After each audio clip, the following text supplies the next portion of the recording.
आप सभी अभिभावकों को मेरा सादर प्रणाम। मैं राकेश कुमार अपने चैनल न्यू आदर्श विद्या मंदिर पे आप सभी का स्वागत करता हूं।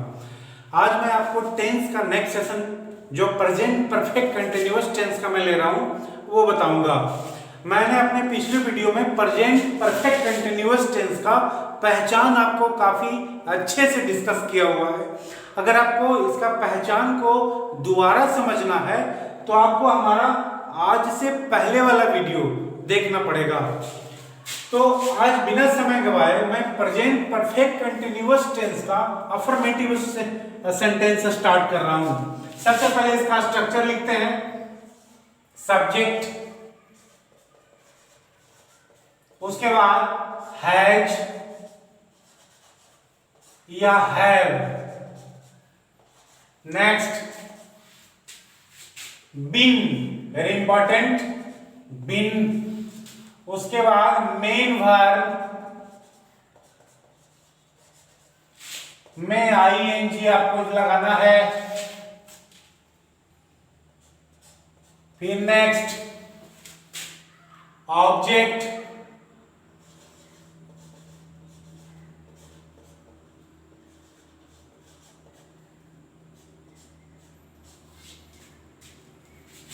उसके बाद सिंस, बहुत इंपॉर्टेंट है ये, सिंस या फॉर, फिर टाइम,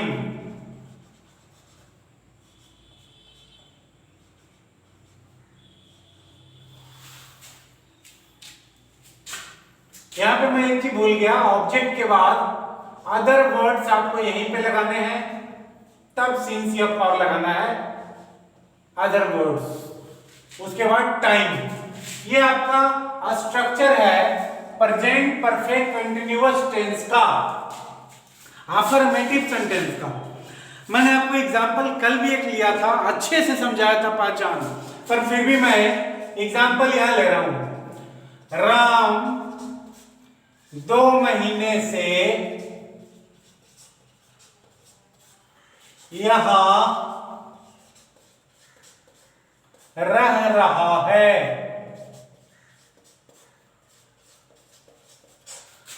अगर किसी छात्र ने मेरा पिछला वीडियो नहीं देखा है तो मैं उसे सलाह देता हूं कि वो मेरा आज के पहले वाला वीडियो, जो आज टेंस पार्ट 7 है शायद, इसके पहले वाला पार्ट 6 आप जरूर देखें, ताकि आपको ये पहचान इसका क्लियर हो जाए। पर फिर भी मैं रिवीजन के चलते एक बार और बता रहा हूं। कल मैंने बताया था कि चूंकि रहा है, रही है लगा हुआ है, इस वजह से ये कॉन्टिन्यूअस बन गया, और चूंकि समय भी दिया हुआ है इस वजह से ये परफेक्ट बन गया।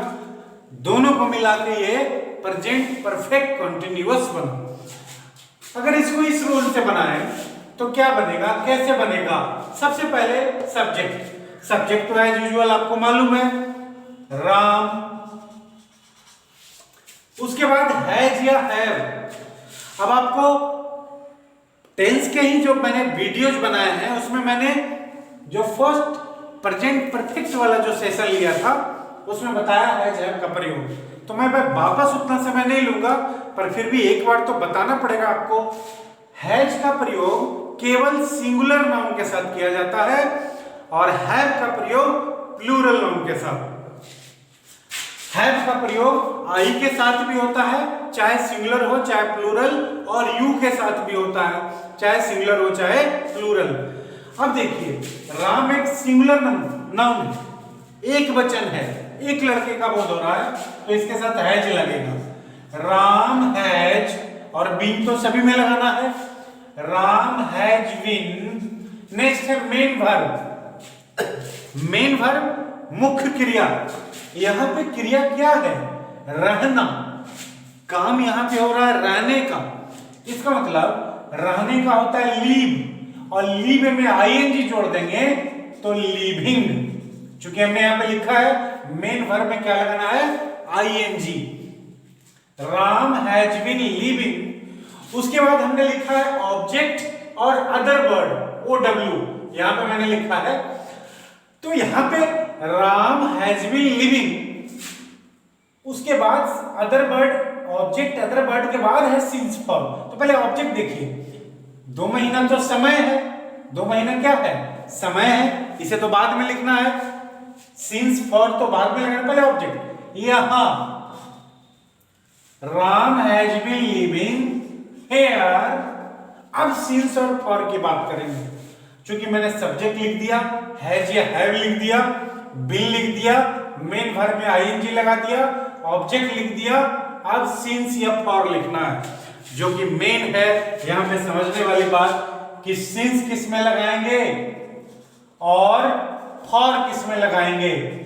पहले आप समझ लीजिए, यदि समय निश्चित दिया हुआ हो, अगर आपको फिक्स एक टाइम दिया है कि नहीं जी इतने बजे से इतने बार से इस ईस्वी से, तब आप वो निश्चित समय माना जाएगा। जैसे आपको कोई कहे सोमवार से, आपको कोई कहे 1930 से, 1950 से, आपको कोई कहे सुबह से, आपको कोई कहे 10:15 से, ये समय निश्चित है।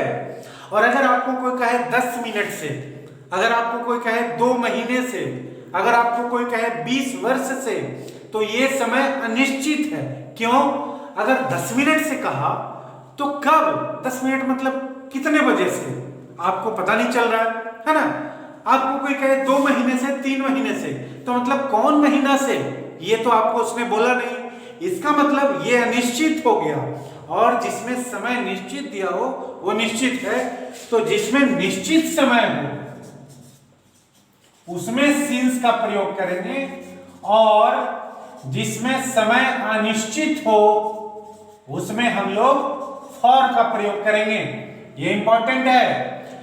तो आप अगर यहां पे देखें तो 2 महीना अनिश्चित है, क्योंकि अगर आपको दे देता जनवरी से, फरवरी से, मार्च से, तो ये निश्चित हो जाता कि हाँ जी जनवरी महीने से।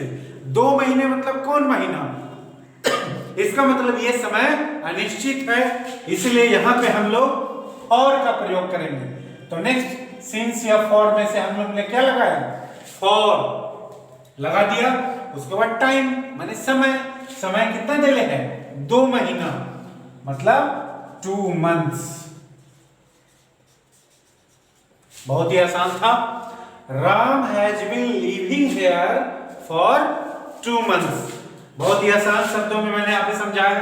अब यहाँ पे बिना समय गवाए आपको अफर्मेटिव के बाद निगेटिव बताता हूं। यहाँ पे मैंने एक और एग्जांपल इसलिए नहीं लिया क्योंकि मैं नेगेटिव में अभी आपको एक और एग्जांपल बताने वाला हूं जो बिल्कुल इसी के जैसा है। Negative sentence. निगेटिव का मतलब नकारात्मक, जिसमें नहीं लगा हो। अब मान लो यही एग्जांपल मैं बनाऊंगा। सबसे पहले आपको रूल लिख लेते हैं। रूल तो वही होगा, सब्जेक्ट यहां पे मैं शॉर्ट फॉर्म में लिख रहा हूं, आप इसको देख के इसको फुल फॉर्म कर लें। सब्जेक्ट मैंने शॉर्ट में लिखा, सब्जेक्ट के बाद हैज या हैव, जिसे आपको मालूम है कि ऑक्सिलरी वर्ब कहते हैं। नेक्स्ट है बीन, उसके बाद main verb, sorry not plus been. चूंकि निगेटिव है ना तो नॉट तो लगाना मैं भूल ही गया था, आपको ध्यान देना है। सब्जेक्ट हैज या हैव, फिर नॉट, तब बीन, तब मेन वर्ब में क्या लगाना है, आईएनजी। बाकी सब कुछ वैसे ही, object plus other words plus since या फॉर प्लस टाइम। ये आपका रूल है बच्चों निगेटिव सेंटेंस का। अब फटाफट एक एग्जांपल लेते हैं। यहाँ पे मान लो निगेटिव सेंटेंस का मैं दूसरा लेता हूं। वे लोग सुबह से मैदान में खेल रहे हैं, बगीचे में टहल रहे हैं, कुछ भी ले सकते हैं। अब इसको बनाना है, मैदान में नहीं खेल रहे हैं। मैं बार बार नहीं भूल रहा हूं, पर आपको नहीं भूलना है, क्योंकि ये तो एग्जाम्पल लेना है ना। और वहां पे तो आपको परीक्षा में ऑलरेडी एग्जाम्पल मिलेगा। देखिए ये नेगेटिव सेंटेंस का उदाहरण है, क्योंकि इसमें नहीं लगा हुआ है। रहे हैं लगल है इसका मतलब कंटिन्यूअस है, समय दिले है इसका मतलब परफेक्ट है, मतलब प्रेजेंट परफेक्ट कंटिन्यूअस का नेगेटिव सेंटेंस है। इस रूल से बनाइए। वे लोग, सबसे पहले सब्जेक्ट वे लोग का क्या होगा? दे। अब वे लोग सिंगुलर है कि प्लूरल? प्लूरल। बहुवचन पहले ही बताया आपको कि बहुवचन के साथ हैव लगता है। क्या लगता है? हैव। तो दे के बाद हमने लगा दिया हैव। उसके बाद तो ये तो जरूरी है, नेसेसरी है कि नेगेटिव में आपको क्या लगाना है? नॉट।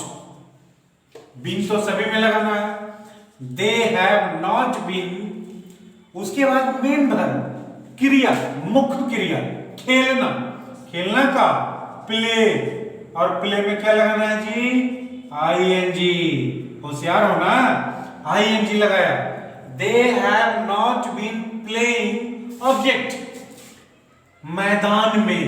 ये ऑब्जेक्ट है इन द फील्ड। अभी तो मैदान में तुम लोग दिन भर खेलते होगे, मम्मी पापा का आज्ञा मानते हो ना। मैदान में दिन भर नहीं खेलना है, ट्रांसलेशन बनाना है, पढ़ना है। They have not been playing in the field, object हो गया जी। उसके बाद सिंस या फॉर, उसके लिए समय देखिए। समय है सुबह से, शाम से, दोपहर से, इस तरह का दिया रहे उसको निश्चित समय माना जाएगा। सुबह, शाम, दोपहर, ये सबको निश्चित समय माना जाता है। इसका मतलब निश्चित है जी, तो सिंस लगेगा, तो लगा दिया हमने सिंस। उसके बाद टाइम है सुबह, मॉर्निंग। क्या बन गया आपका? They have not been playing in the field since morning. आसान था ना? तो आज आपको प्रेजेंट परफेक्ट कंटीन्यूअस का मैं सिर्फ अफर्मेटिव और नेगेटिव मैंने बताया है। मैं क्यों एक दिन में ज्यादा नहीं बताता हूं? क्योंकि जैसे मैं क्लास में लेता हूं अपना जो बच्चों को पढ़ाता हूं, उसी तरह मैं वीडियोस भी बना रहा हूं आराम से। आप एक सेशन प्रतिदिन देखिए। आज मैंने मैथ का भी वीडियो एक डाला हुआ है, ट्रायंगल का। आप उससे भी सीखिए और बनाइए। होमवर्क में प्रतिदिन डाल रहा हूं अपने व्हाट्सएप जो विद्यालय का ग्रुप है उसमें, उसका भी लाभ लेते रहिए और मन से पढ़ते रहिए। तब तक के लिए बहुत